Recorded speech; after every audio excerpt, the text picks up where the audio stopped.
Hello friends, this is Pratiksha. So friend, आज हम discuss करने वाले एक नए टॉपिक के साथ which is IMF। This is very important topic under the international trade. Under this there are number of questions are being asked in UGC net.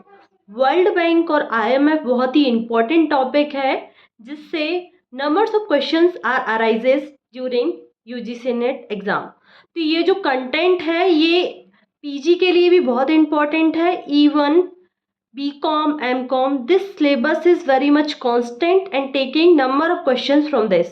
ठीक है, तो before moving this we already discuss the concept of IMF in the first video. So let's have a overview regarding this. IMF is International Monetary Fund. ठीक है, IMF को 1944 में establish किया गया under Brayton would conference द्वारा और 27 दिसंबर 1945 में IMF का जो एग्रीमेंट हुआ था उसको साइन किया गया। ठीक है, फिर IMF ने अपना फाइनेंशियल असिस्टेंस या कह सकते हैं IMF ने अपना वर्किंग स्टार्ट 1947 से किया। There are some of the objective of IMF। तो हमें पता है कि there are the great depression in India during 1930 after the second world war. तो सेकेंड वर्ल्ड वार के बाद जो भी हमारे यहाँ इकोनॉमिक या फाइनेंशियल कंडीशन थी या डेफिसिट बैलेंस ऑफ पेमेंट था या हमारे BOP में जो भी इनबैलेंसेस थे, तो हमें उन इनबैलेंसेस को ओवरकम करने के लिए, उस प्रॉब्लम से बाहर निकलने के लिए ब्रेटन वुड कॉन्फ्रेंस को कंडक्ट कराया गया, जिसमें से दो बॉडी को बेसिकली जनरेट किया गया विच इज IMF एंड IBRD। तो इसका मेन फोकस किस पे था कि हमें कैसे इनबैलेंसेस को एडजस्ट करना, हमें जो डेफिसिट बैलेंस ऑफ पेमेंट है कैसे उसको एडजस्ट करना और जो डेफिसिट बैलेंस ऑफ पेमेंट की प्रॉब्लम को कैसे सॉल्व करना। तो यहाँ हम बहुत इंपॉर्टेंट पॉइंट्स देखते हैं जो कि कांस्टेंट है, ये हमें दिमाग में रखने ही पड़ते क्योंकि ये एग्जाम्स में ज़रूर आते हैं और इनसे क्वेश्चंस भी ज़रूर बनाए जाते हैं। विच इज़ फर्स्ट, IMF में 190 मेंबर्स कंट्री हैं। तो हमारी अगर इंटरनेशनल मॉनेटरी फंड्स की बात करते हैं तो प्लस 190 कंट्रीज हैं हमारे IMF में। सबसे पहले ये बात जानिए, अगर आप IMF का हिस्सा हैं तो आप ऑटोमेटिकली वर्ल्ड बैंक का हिस्सा बन सकते हैं। ठीक है, अगर आप IMF की मेंबर कंट्री हैं then you can be a member of World Bank also. This concept originate from the Bretton Woods। जो इंटरनेशनल मॉनेटरी फंड है इसका जो कॉन्सेप्ट है इसको ओरिजिनेट किया गया है वर्ल्ड ब्रेटन वुड कॉन्फ्रेंस द्वारा। ठीक है, और जो फाउंडिंग मेंबर है IMF की वो 44 कंट्रीज हैं जिन्होंने IMF को फॉर्म किया है। ठीक है, IMF का जो हेड क्वार्टर है वो कहाँ है, वॉशिंगटन DC में है। और जो स्टाफ है IMF का 150 मेंबर्स कंट्री द्वारा बनाया गया है। ठीक है, जो स्टाफ है इंटरनेशनल मॉनेटरी फंड का वो 150 मेंबर द्वारा कंट्रीब्यूट किया गया है। अंडर IMF 24 एग्जीक्यूटिव्स बोर्ड हैं। IMF के अंदर 24 एग्जीक्यूटिव बोर्ड हैं जो 119 मेंबर कंट्री को रिप्रेजेंट कर रहे हैं। 24 एग्जीक्यूटिव बोर्ड्स हैं जो हमारी 119 कंट्रीज को क्या कर रहे हैं, रिप्रेजेंट कर रहे हैं। तो there are some of the important report, यहाँ कुछ इम्पॉर्टेंट रिपोर्ट है जो IMF द्वारा दी गई हैं, तो हमें उनको ध्यान से देखना है। जैसे कि ग्लोबल फाइनेंशियल स्टेबिलिटी, हमारे ग्लोब में फाइनेंशियल स्टेबिलिटी कितनी है इन सभी को देखना, इसके ऊपर रिपोर्ट तैयार की गई थी IMF द्वारा। देन वर्ल्ड इकोनॉमिक आउटलुक, हमारा वर्ल्ड का इकोनॉमिक आउटलुक किस तरीके का है, लोग हमारे इकोनॉमिक आउटलुक को किस तरीके से देख रहे हैं। ठीक है, हमारी इमेज क्या है वर्ल्ड के अराउंड, इसके ऊपर क्या है IMF द्वारा रिपोर्ट प्रिपेयर की गई थी। These are the constant term you need to remember in your mind because from such question can be arise. ठीक है, तो what are the resources of IMF, IMF के रिसोर्सेज क्या हो सकते हैं या IMF का कंट्रीब्यूशन कोटास किसके ऊपर बेसिस डिपेंड करता है, हमारे इंटरनेशनल मॉनेटरी फंड्स का जो मेंबर्स का कंट्रीब्यूशन का कोटास उनके GDP के ऊपर डिपेंड करता है। जितनी ज़्यादा उस कंट्री की GDP ग्रॉस डोमेस्टिक प्रोडक्ट होगी वो उसके अकॉर्डिंग IMF में क्या करेंगे, अपना कंट्रीब्यूशन देंगे।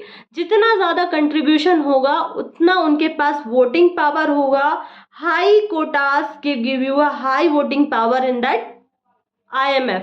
तो जो जो कंट्री जितना अपना कंट्रीब्यूशन देंगी, ठीक है, उसके अकॉर्डिंग उनके पास अपना वोटिंग पावर होगा जो वो इंजॉय करेंगी।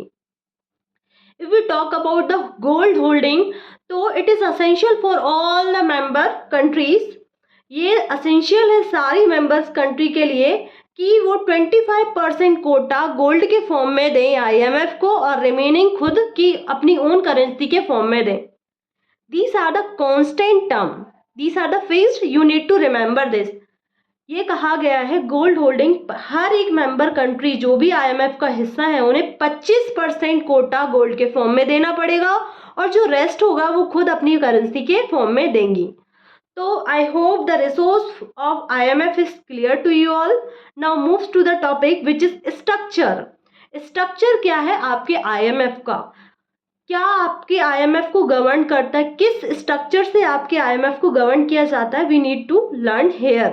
ठीक है, तो board of governor, if we talk about the board of governor, अगर बोर्ड ऑफ गवर्नर की बात करते हैं तो हमारे हर एक मेंबर कंट्री से एक एक बोर्ड ऑफ गवर्नर आते हैं और उनके साथ साथ एक अल्टरनेटिव बोर्ड ऑफ गवर्नर को भेजा जाता है। ठीक है, हर एक मेंबर कंट्री से एक एक बोर्ड ऑफ गवर्नर को बुलाया जाता है और उसके साथ एक अल्टरनेटिव बोर्ड ऑफ गवर्नर को भी बुलाया जाता है।